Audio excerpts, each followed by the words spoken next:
Coming up on Tech News today, Windows 8 RTM is hidden devs, Apple TV is back, sort of, Google Maps gets roots, Netflix has got knockoffs, and it's all coming up next. Netcasts you love. From people you trust. This is TWiT. Bandwidth for Tech News Today is provided by Cachefly at CACHEFLY.com.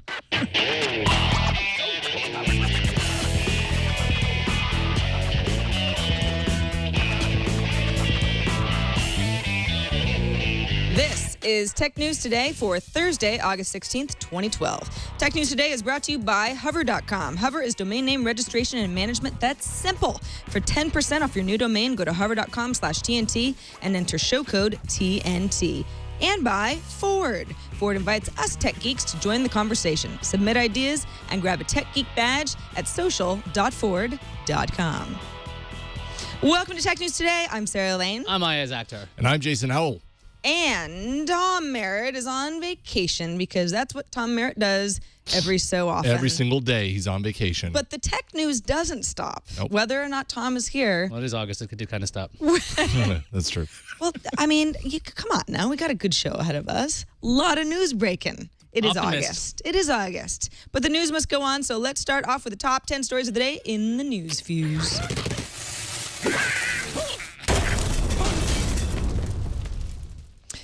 Earlier this month, Microsoft made Windows 8 available to PC and tablet makers in its final version, and this week developers get their hot little or big hands on Windows 8 RTM through their MSDN subscriptions. The OS is basically complete, save for a few tweaks and fixes between now and the official October launch. Volume license customers without software assurance can also purchase Windows 8 from volume license resellers as of September 1st.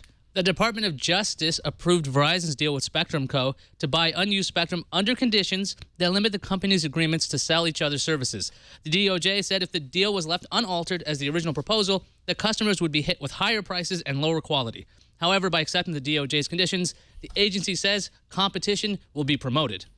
According to emails dating back to 2010, shown to the jury in the trial that Michaela Maroney is not impressed by, oh, wait, that's Judge Lucy Koh, Google asked Samsung to change the design of its phones and tablets to look less like Apple's.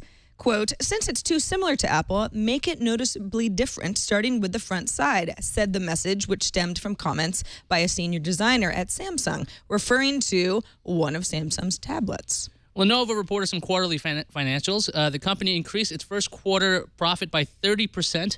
Net income was $141 million for the quarter compared to $108.8 million last year.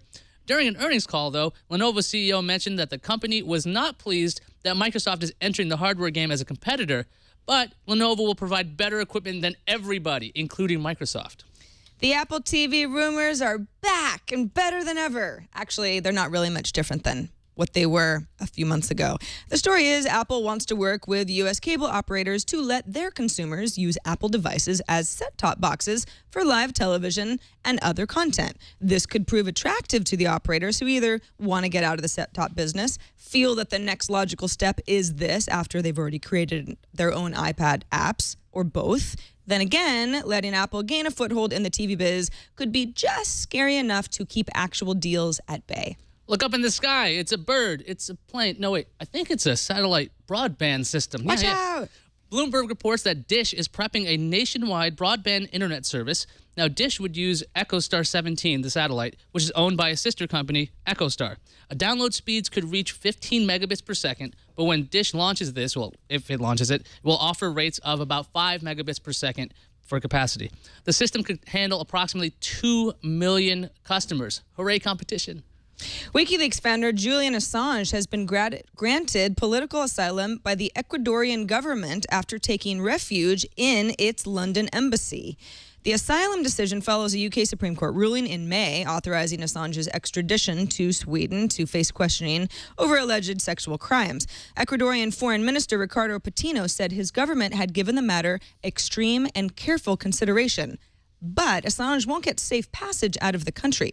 Police remain on the doorstep of the Ecuadorian embassy in London, ready to arrest the WikiLeaks founder should he leave the building. Make sure your friends don't talk to the feds, folks. A recent court order by U.S. District Judge William Pauley III said that a defendant's expectation of privacy ended when he published things on Facebook that are visible to friends. Now, those friends are free to share the information with anyone, including the government. In the case, the defendant tried to keep evidence out because information he posted on Facebook was produced by one of his Facebook friends who was also a government informant. Oh, I hate it when my friends are government informants, and Real I'm like, problem. why did I tell you that stuff on Facebook? Actually hasn't happened yet. Let's talk nanometers, specifically NVIDIA's GeForce GTX 660 Ti with 28 nanometer Kepler action. For $299, that's $299. You'll start off with a base clock speed of 915 megahertz and no less than 2 dual-link DVI outs, HDMI, and a DisplayPort 1.2, which is not much different than the same package as the GTX 670, but a much more reasonable price. H.264 compression, meet your successor, creatively titled H.265. The Motion Picture Experts Group, otherwise known as MPEG, announced it is drafting H.265 compression that would be twice as efficient as H.264. That would mean higher quality video and less bytes. The tech could be ready to use as soon as next year. Let's take a moment to thank our sponsor of Tech News Today, Hover.com. Hover provides really simple, really clean domain and email management tools. There are quite a few tools, actually. Whois Privacy, unlimited domain forwarding, advanced DNS management, the stuff that you want from a domain provider. Hover only suggests services and products that they feel are actually helpful to you. So they strip down the bloat. They give you the good stuff. They don't do hosting, but they know a lot of great companies that do. So at hover.com, you can check out the hosting tab in your domain management tools. So they make that really easy too. They have over 25 top-level domains, .com, .net, .co, .ca. But then they've got .pro, .xxx.tv. They know that people want all sorts of different domains. They've got them all. They also have a new no-hold policy for customer service. Monday through Friday, 9 a.m. to 8 p.m. Eastern, when you call them, you will get a person. You will not be in some sort of a robot loop. You will not be frustrated. You will not tweet things like, I've been on hold with Hover for 45 minutes and counting. Worst company ever. No. They won't even put you on hold. This all sounds interesting to you. You got to go to hover.com/TNT. If you need a domain, use the offer code TNT and get 10% off. Again, that's hover.com/TNT. Offer code TNT if you're ready to buy. And we thank Hover for their support of Tech News Today. Iyaz, are you ready to start discussing some news stories? Only if we have a guest. Well, you're in luck. We're all in luck, in fact, because Scott Johnson, Mr. Frog Pants himself, is joining us on this episode. What's up, Scott? Oh, hello, guys. I was so close to Sarah in Vegas, it would creep her out to know how close I was last week. Just kidding. We were over there the weekend. It was a wonderful time. I saw you were having fun. I didn't want to bug you, but here I am to bug you for real on the show. Well, this is where we shine the most, right? This is our comfortable relationship, more than an arm's length away.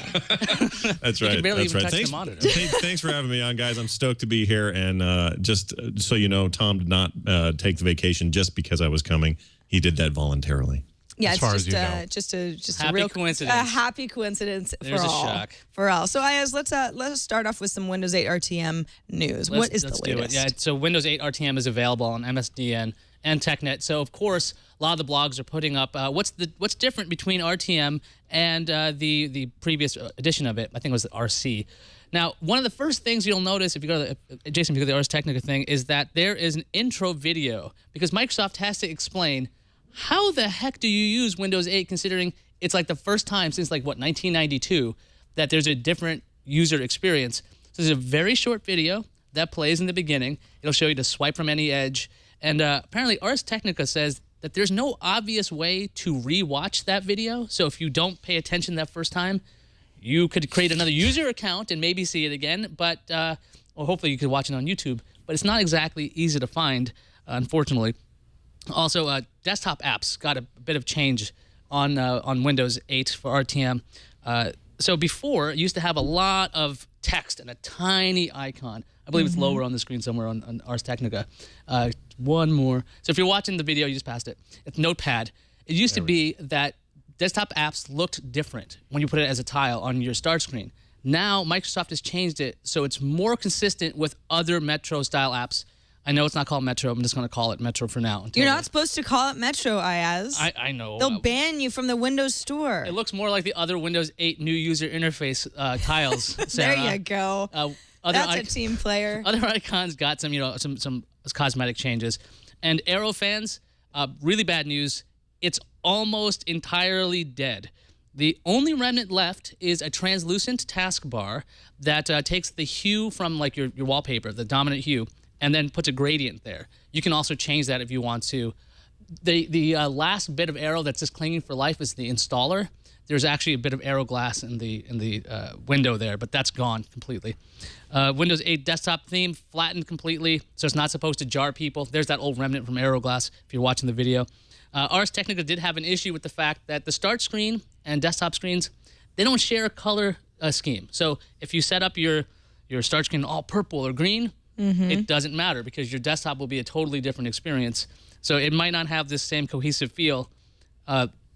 It definitely looks a little cleaner than it was. But the big change are apps. There's a Bing app, which was not included in the previous editions of Windows 8. It's got autocomplete searches, suggestions appear as tiles, and Gadget says the Bing app only handles keyword and image searches. So if you want to do like travel searches, you have to open the travel app. So it's kind of broken apart a bit. People app got some changes. The Windows Store app now searches like the start screen. And for all you gamers who love Minesweeper, Solitaire, or Mahjong, they're all in RTM. They weren't in the previous edition. And Xbox Smart Glass. So some people are reviewing it right now. Other people are holding off because it's not official until the 26th. It looks pretty polished. Scott, are you impressed? Are you going to move to Windows 8 based on Mahjong? No, Mahjong has never been the basis for any decision I've made. But I will say that I am trying really hard not to be one of the cynical masses about Windows 8. I'm trying to be open-minded about it. As a PC gamer and generally as a PC user, I am concerned about some of the design choices. I'm a little bit worried that this is going to force Microsoft into doing what they had to do with XP when Vista hit, which was essentially Vista solidified XP as a perfectly suitable OS that people were just going to stick with. And I feel like 7 may be the new XP. That may be the one that just rides out this storm and continues on and will still get supported, and people will be able to run things better for a longer time, and it will be more of what they're used to. So they'll, those who are averse to this kind of change won't have to make that change. And that's a good thing that that'll be there and that that's a solution for people. But as someone who likes to have the latest and the greatest, I'm interested in 8. I'm interested in what it will do for or against gamers. I have some concerns about, rumblings around the industry. You hear people like, Valve's Gabe Newell saying it's the worst thing to happen to Windows. He obviously has, he has a chicken in this fight, so it's easy for him to say that. But I still think you have to kind of take those things seriously. But on the whole, a bad experience with that same sort of Metro interface on the Xbox 360 doesn't necessarily make me think that we're going to have the same bad experience here. And a lot of people think they will, but I'm, going to hold out hope. I'm definitely going to be trying it. I'm going to wait for retail release, though. I'm not interested in, any kind of preview builds or any of that. I'll wait until it's done and cooked. Sarah, do you think that the double interface of Windows 8, do you think that's going to win over any tablet users, considering it does have, although people are saying it's got like a two-face kind of interface, it's double interface, it doesn't have a compromise issue. It's not like, oh, I can't multitask on my iPad. I can sort of do it, and I can swipe, and I can switch apps. Yeah, it's not true multitasking. But you can't use the same powerful desktop apps you normally could. One of my friends at The Verge, he wrote a piece saying how excited he was about the new Windows 8 and how it's a no-compromise device, and the fact that he can just add pieces to it to make it a full-fledged computer or a tablet.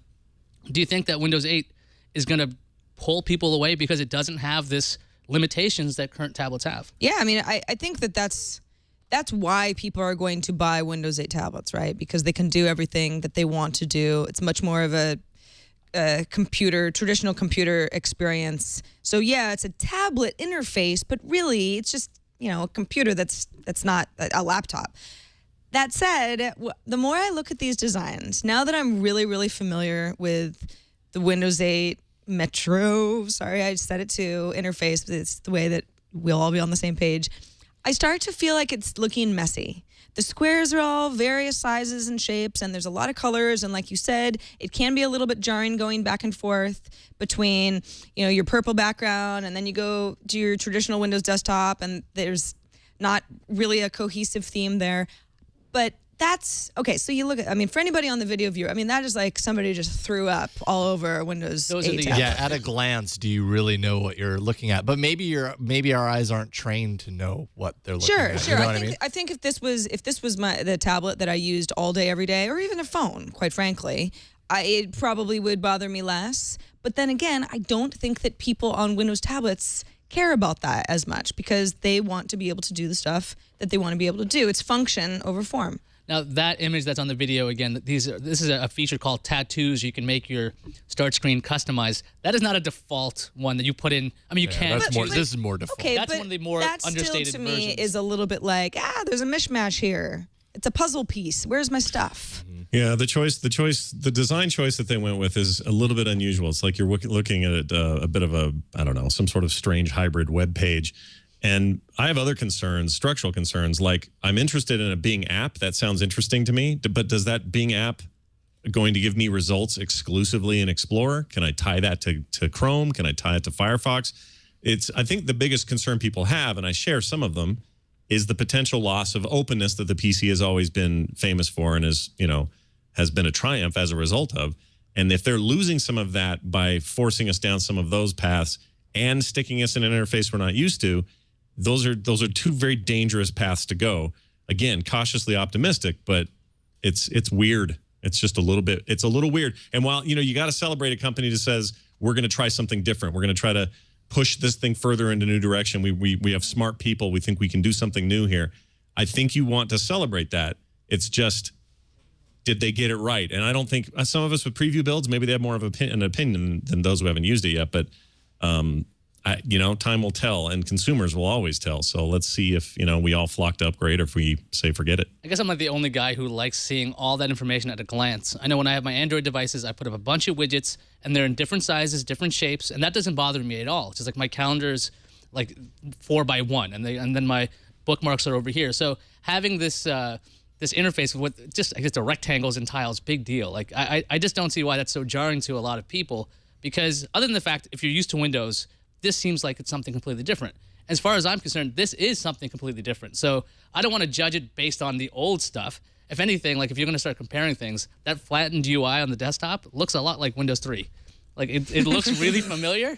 So I'm like, I used to do that all the time, change the colors of the flattened theme. So I think that Microsoft's really going after everybody and not the current entrenched Windows 7 people, because this is going to tick off people. And I really think that the start screen bold. And good luck with that. You guys remember the Geo OS that you'd show up at like Kmart computers? It was like this weird tiled style operating system in the mid 90s. I don't know if anyone remembers that OS. I think it was just called Geo. It looks just like that. And maybe the aesthetic is ringing that bell for me, and that makes me slightly nauseous. So that might be my problem here. Well, let's see if we can get you to not throw up all over a Windows 8 tablet screen during the show by moving on to Apple TV. Iyaz looks at me like, where is she going? Where is she going Apple with TV, this? of course. It doesn't exist. Which also it might be extremely ugly, at least when it comes to cable operators. So it's kind of fun. The Wall Street Journal yesterday comes out with a story saying Apple's talking to cable operators for this next-gen Apple TV. This is happening. They're in talks. And then you get a few other tech journalists who go, well, wait a second, what's really a different story than what Bloomberg had reported back in February, that Apple was in talks with, Verizon and AT&T about this very thing? Well, they're in talks enough so that people have decided to stir the pot. Perhaps we've talked too much about the iPad mini and the iPhone 5 at this point, so we got to kick up those Apple TV rumors again. I think somebody on TechCrunch called it August journalism. But it's a dead zone. The idea is that what Apple's trying to do, if you believe that they're trying to get into the TV business, and I do, what they're trying to do is figure out, well, what's their best course here? If you get the operators to agree that they should have apps on an Apple TV, because hey, let's say somebody like Comcast already has an app in the App Store for iPads where you can watch some of their content on demand, let's say. What's really the big difference? It's actually a good thing so that they can say, you can get your content from us anywhere, as long as, of course, you're a paying subscriber. Or, it acts a little bit more like Hulu Plus, for example. Hulu Plus just came to Apple TV. I have to pay Hulu Plus. It's not like I get anything for free there. It's just another way for me to access Hulu Plus besides my Roku box. Now it's on the Apple TV. At that point, it's kind of like, all right, well, what do the partners have to lose? And I'm talking about cable partners at this point. What would they have to lose by offering more content in an Apple TV interface? Because that's what I think Apple TV really needs. Then you don't need a set-top box necessarily. Well, the real issue with these channels is that they can bundle everything and make a lot more money with cable systems, and that's been the sticking point for Apple. Apple doesn't want to do that kind of thing. They want to offer you one application that gives you, this is just HBO, and this application gives you just this other channel, AMC. But when these companies are selling things like Viacom, when they sell their bundled packages, they make a ton of money that way. And the thing is, cable providers are willing to pay that kind of money. And I believe there was a Time Warner executive who said, sure, we'll be on Apple TV as long as they pay us rates that are commensurate to the cable providers. So for Apple to get into that game and those relationships, I mean, they already dealt with the music business. I don't know if they can handle the content providers, because they have been, I'm just thinking just by ESPN, they're like a beast. So and they're owned by Disney. So do they want to handle these kinds of negotiations? I just don't know if they can pull it off. What do you think, Scott? Well, that's an interesting point. When it came to the music business, there was no model in place. All there was rampant piracy. And that was at a time where Steve Jobs could walk in a room and say to executives, look, we have a viable alternative, and here's how it'll work, and here's the money you'll get, and here's the money we'll get, and it's all super clean. It's at least initially DRM'd, so all your stuff's protected. And that all, I think, made a lot of sense to them. And since then, you hear reports about, oh, well, these music executives are all disappointed that they agreed to this deal because now all these years later, they have less power than they would like to have retained. So we have all this example of how it went in the music industry and business.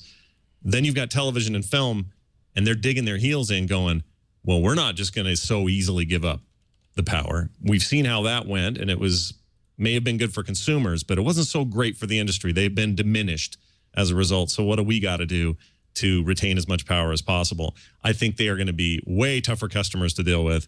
And I don't know that any company, forget about Apple, Google, anybody else, I don't think any of them have the negotiating power that is needed to truly get what we as consumers want.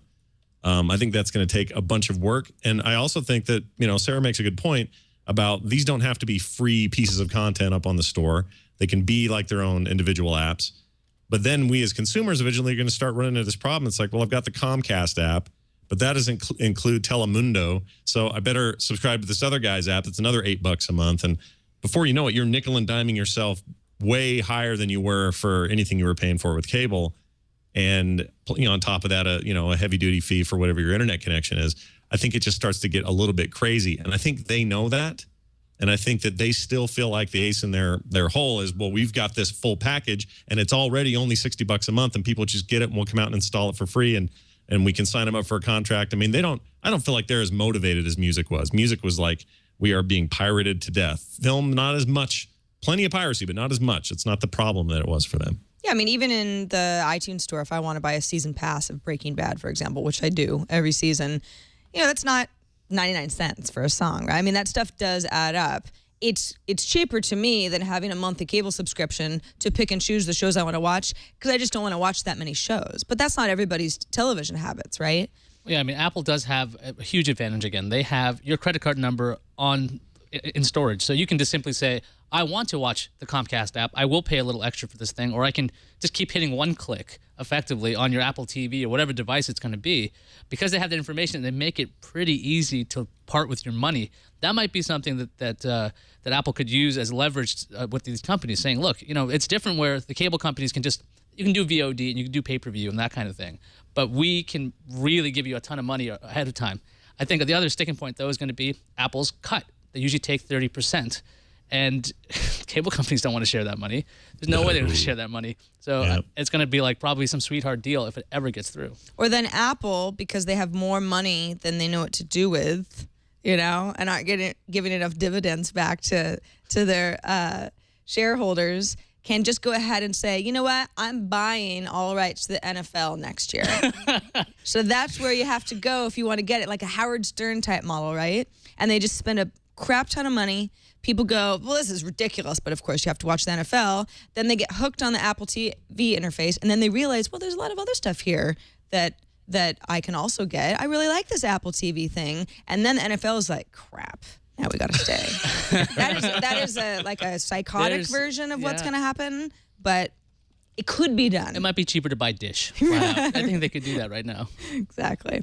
All right, Iyaz, we decided before the show that we were going to do something a little different, a little fun, little violent. Different from our normal show. Yeah. Calling it the Smack Talk Roundtable because there's so little news apparently in August. It's these barbs that are being traded by industry executives that are being floated around the web. So like I said today, during an earnings call, Lenovo CEO said the company doesn't like MS providing hardware and is, quote, still confident that we are providing much better hardware than our competitors, including Microsoft. So we got one piece of smack talk. Then Nokia, from I don't know why they're bothering, but they're talking smack. In a tweet, Chris Weber, exec VP of sales and marketing, said, quote, Samsung take note. Next generation Lumia coming soon. Ooh. Which one of these smack talking statements is an actual threat? Does anybody think Nokia is just going to take away market share from Samsung? Or I feel like Nokia, this is less about actually talking smack to Samsung and more of just our new line of Lumia phones are really going to impress you. As we talked about yesterday, as we talk about all the time, Samsung has kind of set the bar for good phones that aren't iPhones, and Nokia wants the public to feel like their Lumia phones are going to be in that category. Jonathan Strickland in the chat room making a point here. Samsung take note. I see what they did there. Some journalists were actually calling that out. Are they talking about? I didn't even hear that. Is Nokia talking about a tablet that they're going to come out with, which they have been saying they've been working on? Or just a really, really big phone? Or phablets. Freakishly big phone? If they would have capitalized note, and then I think I would probably buy into that. This is marketing 101. This reminds me of a little while back, not to get too into video games here, but World of Warcraft, an unmitigated success, millions and millions and millions of players. Along comes a little game called Rift, which nobody had really heard much about. They got ready to launch, and their ad campaign was, this is not your father's Azeroth, riffing on an old Oldsmobile line anyway.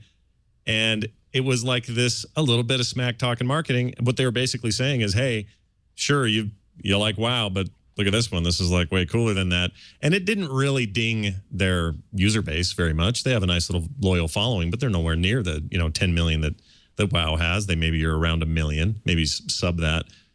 I think this is just what companies do to get underneath each other's skin. It's legal, so why not? I think it's great. Yeah, but this is Nokia going after Samsung. This is like a kindergartner threatening like a professional MMA fighter. It's like what is the point of that? Like, I mean, it makes the kid look tough, but like nobody's really taking Nokia seriously here. But you just said it makes the kid look tough. Yeah, Nokia wants to look tough. But they're still a little kid. It's not going to do anything. The little Yapper dog. Like the Yapper dog can't take the big dog, but it's barking really loud. Dog. Okay, but I think Lenovo in this case, and the other smack talk, they actually have a real issue here, because if they're irritated with Microsoft, they are the number 2 manufacturer of PCs. They want to make a shift. They could really hurt Microsoft if they wanted to. But being confident on an earnings call, not exactly unusual. No, of course not. They don't want to say, boy, we're pretty scared. Microsoft might just price us right out of the business altogether. Fold, everyone. Sell while you can. No, I think that they probably do feel confident that they have more experience. They have a hardware business that's proven. They're doing well. Their numbers look pretty good right now, and that they don't want anybody to freak out too much, because when Microsoft stumbles, Lenovo will still be there. That's Lenovo talking, not me. It's interesting they don't. I don't know. I'm surprised there hasn't been more flack from Microsoft saying we're going to do our own line of stuff to sort of be in conjunction with Windows 8. I'm surprised more OEMs and more manufacturers haven't been more public about that being a disappointment to them. So the fact that this is one of the only examples of that is strange to me. It's weird that we haven't heard Dell screaming and other manufacturers screaming about this stuff. All right, well, we have some more discussion stories. In fact, some Google talk. I'm going to go crazy Google on the rest of you on the show. Talking about Google talk? Well, No, it's different. Talking about Google. Okay. See, I have to really watch out There's so because many Google's got a properties. brand name for just about every regular word. Google the. No, that's not a real thing. But first, let's thank Ford for sponsoring this episode of Tech News Today. Iyaz, you know what I'm going to say before I even say it. So you were having this phone call. Yeah, it was. With one of Ford's lead technologists, Jim Bukowski. True story. And he was kind of telling you about some stuff that's still a bit under wraps. Am I Yes. right? Yeah, so Ford, as we know, has a bunch of apps in their cars. They have a ton of technology in their vehicles. And the thing is, when we were on this call, Leo and I were talking, and we were hearing what plans Ford is working on. And the thing is, Ford isn't stopping when it comes to the amount of apps they're going to keep making for their cars. The thing is, I can't tell you what those are just yet because I'm not supposed to say anything. But there's going to be a lot more apps, and they're coming really soon. So if you like your technology in your car, Ford's the way to go. Well, if you have a good idea for an app, for example, if you're like, all right, well, I'm not exactly sure what Ford has up its sleeve, but I've really got a good idea for what Ford might be able to do down the line, Ford Social is one of the ways to develop and surface ideas to Ford's engineering team because they are listening and they know that not all the good ideas are going to come from internal sources. So here's what you do. social.ford.com is the URL where you can see some really cool ideas that people have been submitting. Wi-Fi music sharing between Fords, biodiesel hybrids. That was submitted by a 15-year-old. Can't even vote, but he can put together biodiesel hybrid ideas. Wind turbines under the hood to charge lithium batteries. If you're a tech geek, Ford wants to hear your ideas too. Even if you're not a tech geek, but you've just got this pie-in-the-sky idea for what you want your next Ford to be like, what you want the apps to run, you can participate. You check out social.ford.com to read a lot more about what Ford is looking for. You can also submit your ideas to Ford there, and then you can like your other favorite ideas. I mean, maybe you don't have a great idea for an app, but you really want to know what people are what people are hoping for, what people are submitting. You go in there and you vote for the stuff that you think is the most important, and help get Ford to make it for you. Check out social.ford.com. And we thank Ford for their support of our show, Tech News Today. Sorry, my Google Doc just locked up on me. All right, so we're going to talk about Google Play. Yes, Apparently, Google Play. This story is just blowing up. Sarah, we were both looking at the story in awe because it's everywhere. Iyaz and I were like, Jason's probably really excited about this next story. So let's ask him during the show why it's so amazing that Play Store gift cards are now going to become available. Not just gift cards, but also wish list as part of the newest version of Google Play, the store app. Yeah, I think part of the reason why it's so amazing is probably the reaction that you're having, which I imagine stems somewhere from what's the big deal? You know, this exists everywhere else. Why is this only happening now? And that's kind of the deal, is that Google hasn't had this for ever when it comes to their store. Mm-hmm. Now it enables people who don't want to associate their credit card with their purchases or don't have one. So kids, can that have Android devices, more and more that's happening, obviously, and now they can, be given a card and be able to make purchases on their own. So that's just kind of a cool thing. It remains to be seen exactly, how far and wide this is going to be deployed. Google has this tendency when it comes to things like this to roll it US only, and then everybody internationally is like, what about us? Why don't you bring it to us? We don't really know that specifically yet, but knowing that these are right around the corner is just kind of one of those things where it's just like, finally, you've listened. You're doing the right things. It seems like they're doing that more and more these days. Yeah, Android Central has some pictures of $10 and $25 increments of the physical gift cards. You assume they'd, be on store shelves. I don't know.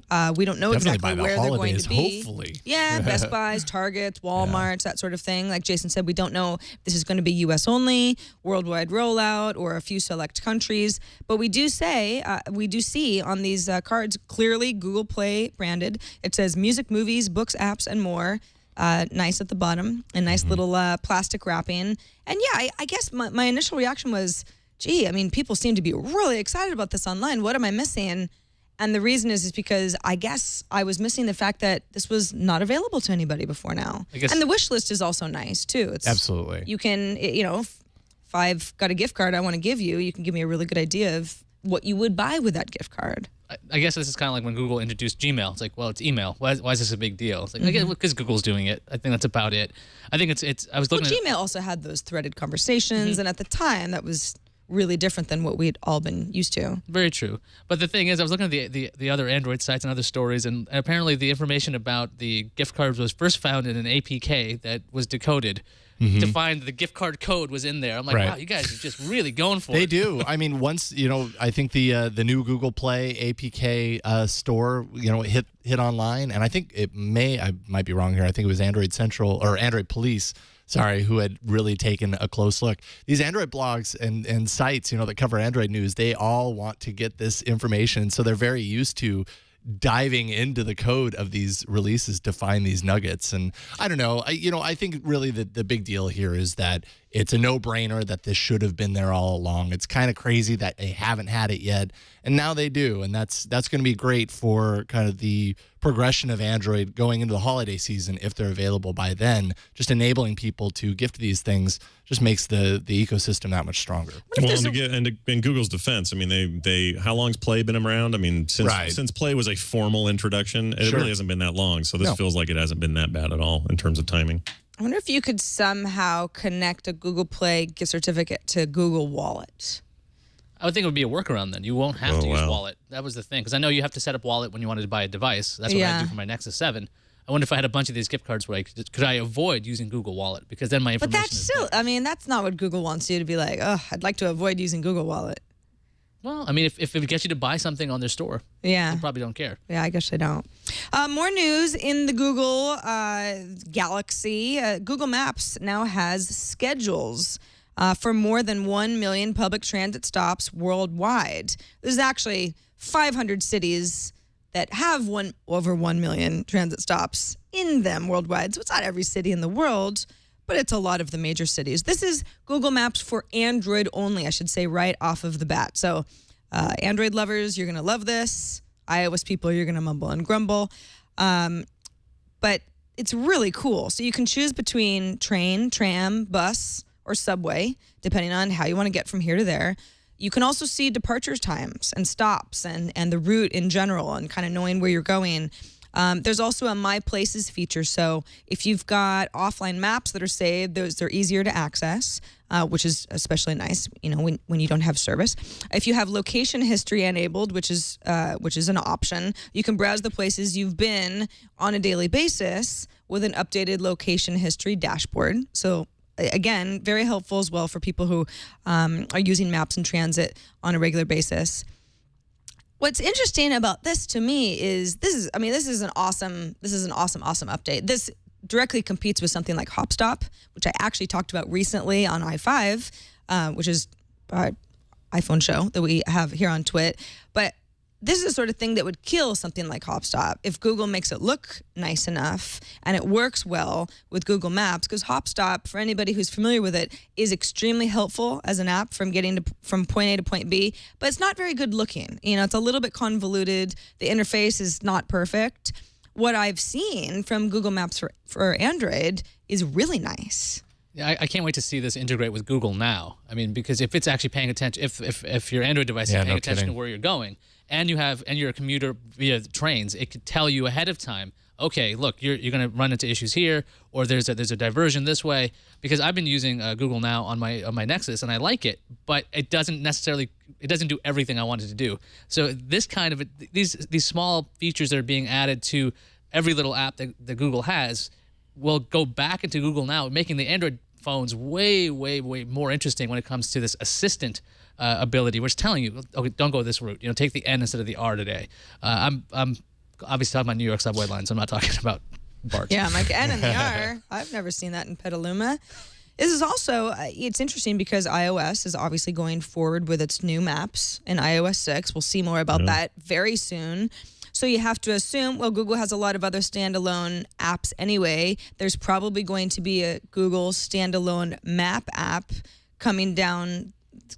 I see no reason why Apple would not allow this if they allow an app like Chrome, for example.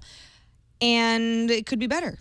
I don't know. I mean, if I've got this app on iOS and then I've got Apple's own mapping technology that doesn't have things I like Street View and the like, who am I going to choose? Depends on how well it's integrated, of course. It does have the chance, though, of keeping Google Maps relevant to iOS users. It would interest me. And right now, I've actually had some hands-on this weekend with 6 and iOS 6 and seeing how the new map system works. And it looked really cool in Vegas to see all those buildings in 3D, and all that stuff was really neat. But features like this might keep me interested in, whatever Google's offering is on iOS. And I doubt Apple's kind of out of that business of denying apps simply because they seem to compete with their own stuff. You can get multiple browsers now. Every native app they have that they used to reject you for now has a million equivalents. So I don't see why that would be an issue. And plus, it'd be too high profile. They don't want to deal with that kind of bad PR. Speaking of Google apps, Google Plus also got an update. If you have the Google Plus update, this is on iOS, plus the Chrome app on iOS, if you open up links from Google Plus, you get dumped into Chrome rather than Safari. Now, this is something that has kept a lot of alternative browsers, out of the playing field, because it's like, well, if you can't make it your default browser, it's just going to be annoying. You'll be using Safari half the time. People want convenience, so am I really going to be using Chrome all that often? Well, it's doable, and this is actually not a workaround that's against any Apple terms of service. This is actually a directing link scheme that Apple provides. It's called URL schemes. It's an official tool. Apple gives it to developers. The whole point is if you're in an app and you want to be able to tweet out from that app, for example, Apple makes it relatively easy to go between two services. This would be going between two Google services, and at least as it stands right now, this is completely legal. This is not something that Apple should be blocking because they're allowing other services to do it as well. But it makes Google stronger. I mean, you could potentially just use Google apps within iOS. You'd be missing out on a lot of apps, of course, but you could circumvent things like Apple Mail, Safari, stuff that's native to Apple that they depend on users to use. Well, I think that's partially because Apple doesn't give the full capabilities to these apps. Like, I know that Chrome doesn't have the same access to, I think it's the JavaScript engine that they have on Safari. So it's pages, the Nitro. Yeah, makes things faster. Your pages might load slower in Chrome, but there are other features that make it more compelling. Like, having your device synced with, like, my laptop's Chrome tabs are synced onto my iPad, and it's everywhere else. Mm-hmm. Actually, it's the same on my Nexus. They're all linked together. So if Google can keep adding these features, I mean, there's really very little reason to have to go to Safari or have to use old maps or Apple's maps or whatever. So I think it'd be nice to, as long as Google can keep working these little tricks so they don't seem slower, this could be really fun. All right, let's move on to some news. Netflix and knockoffs. What are they doing? Selling purses on the street? Yeah, effectively. No, not at all. There's no sidewalks involved here. So there was a story about Netflix not renewing a deal with Disney. It was earlier. I think it was like the 10th. And what that meant was that there's no more streaming Disney content, no Disney Pixar stuff on Netflix for the time being. So Forbes took a look at all the mockbusters and knockoffs movies that are now populating Netflix. If it's not just like a new thing. If you've ever checked Netflix out, it's streaming. You can find some pretty amazingly awful movies from the Asylum if you like that brand. Now, Forbes is blaming streaming services for the return of the knockoffs. Scott, you're a content provider. You make stuff all the time. Do you blame streaming services for this kind of rise of the knockoff? I'm almost the worst person to ask because I like this trend. And I'm a little bit biased because I host a show, one of our more popular shows called Film Sack. And the whole point of Film Sack is to find crummy movies and do commentary on them. And like, for example, we just did Galaxy of Terror, a horrible Roger Corman movie from the early 80s.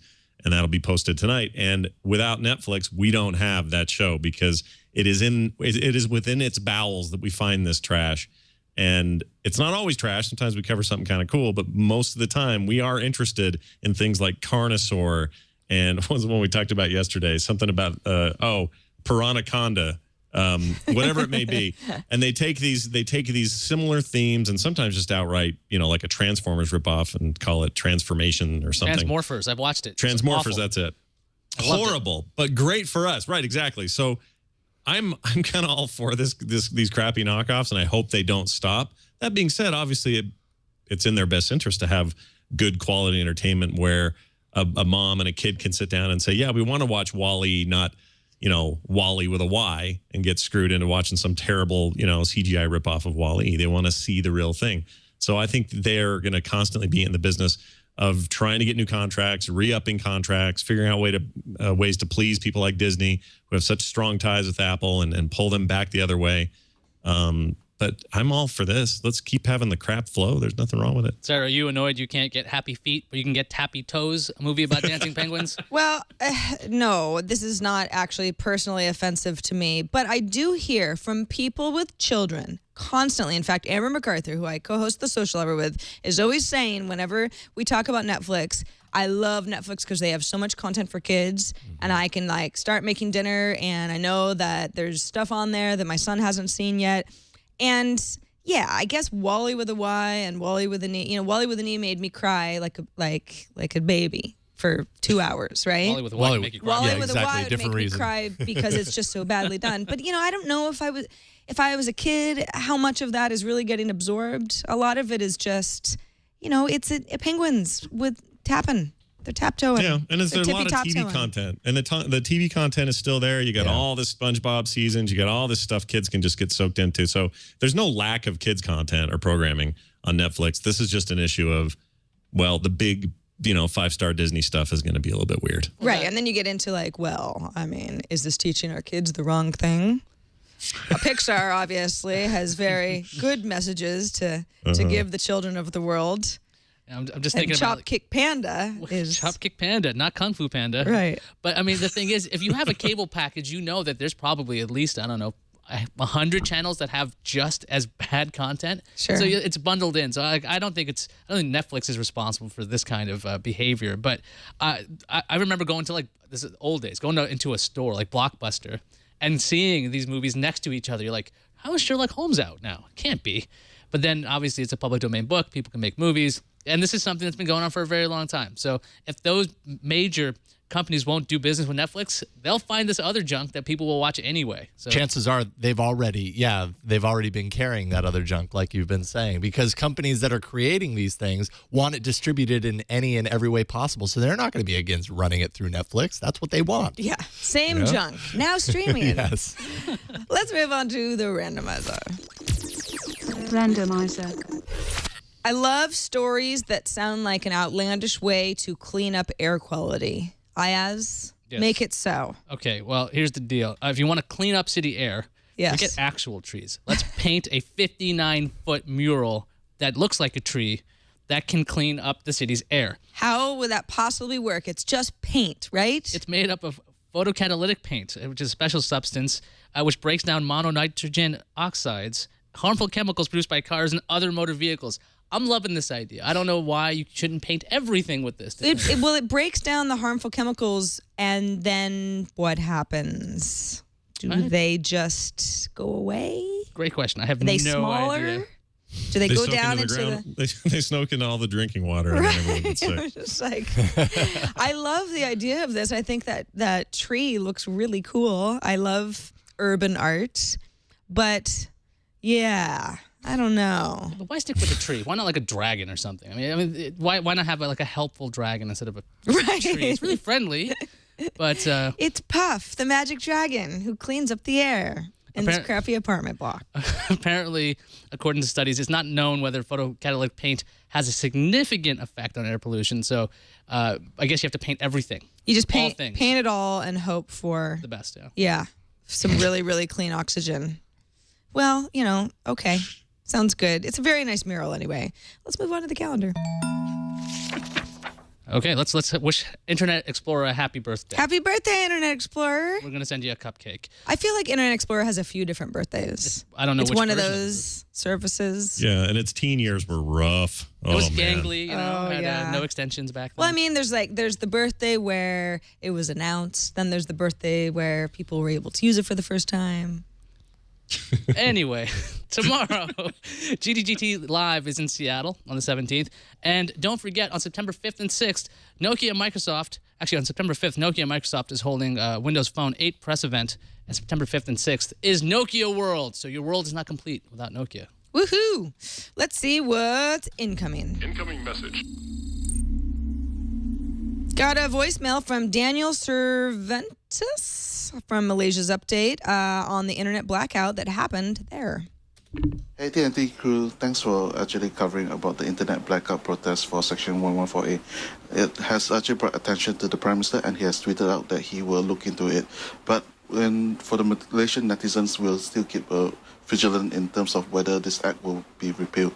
Keep it posted. Bye. Well, all right. Thank you, Daniel. Sending in a video. Yeah, absolutely. And thanks for updating us. And yeah, thanks for keeping us in the loop. Got another voicemail about the Wii U supporting 2 gamepads. Hey, guys. Little correction. Iyaz is regarding the controller thing for the PS3, the Vita, using that on the PS3. And Iyaz mentioned the new Nintendo controller only supports one of those screen controllers, and that's actually not true. It's going to support 2, and what they're going to do is divide the refresh rate, I think I got that right, the refresh rate in half between the controllers. So instead of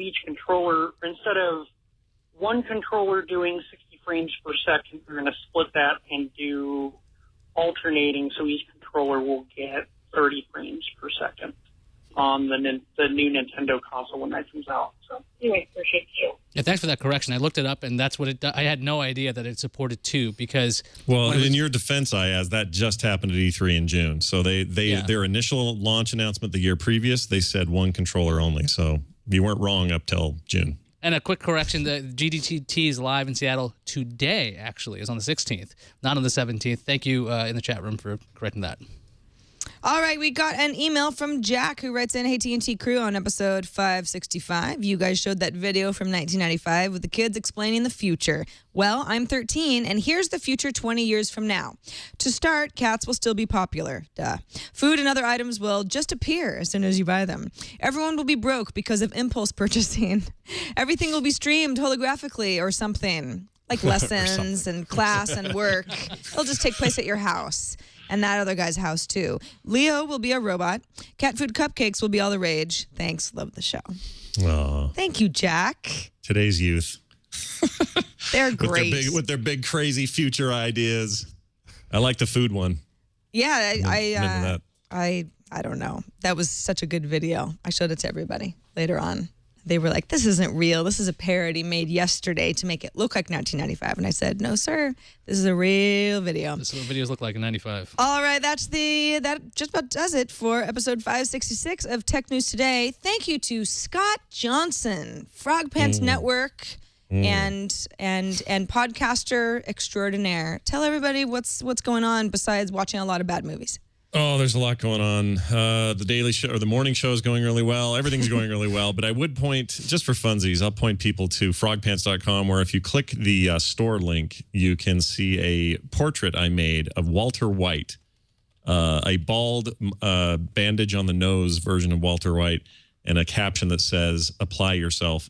That print is going crazy nuts, and people are buying it like crazy. I'm waiting for AMC lawyers to get with me any day now. I don't know what's going on. But if you want to check that out, go over to, and if you're a Breaking Bad fan, go over to frogpants.com, click on the store, and you will see it right there. That's the sort of thing I want to hang large on my wall, and I know that it'll frighten people. Yeah, people who don't know. But it's almost worth it. Yeah, people who don't know, it's weird. People who do know, they want it. So it's a weird dichotomy. But they can check out that and everything else going on the network over at frogpants.com, or they can just follow me on Twitter at Scott Johnson. All right. Well, thanks for being with us, Scott. And thanks to everybody who submitted stories on our Reddit page. technewstoday.reddit.com is how you can get involved. If you got a story to submit, you want to see us talk about it on the show, or hear us talk about it on the show, that's where you go. And if you don't have something to submit, but you want to be involved in what gets talked about, please do vote stories up and down. Thanks to everybody who participates. Again, that's technewstoday.reddit.com.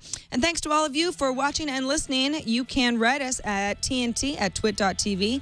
Leave us a voicemail, 260-TNT show. We've got Darren Kitchen on the show tomorrow. It's the Friday team. Sans merit. See you then.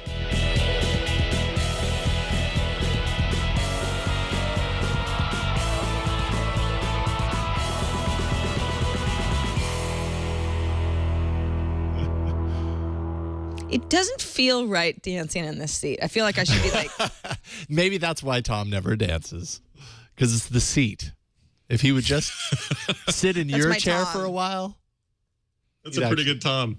Oh, well, yeah. Are It's you not putting bad. The lineup for the... Yeah. Put a fake beard on there. And then when people say, why don't you dance? He's like, I'm writing the T's. Because he couldn't do that 10 seconds later.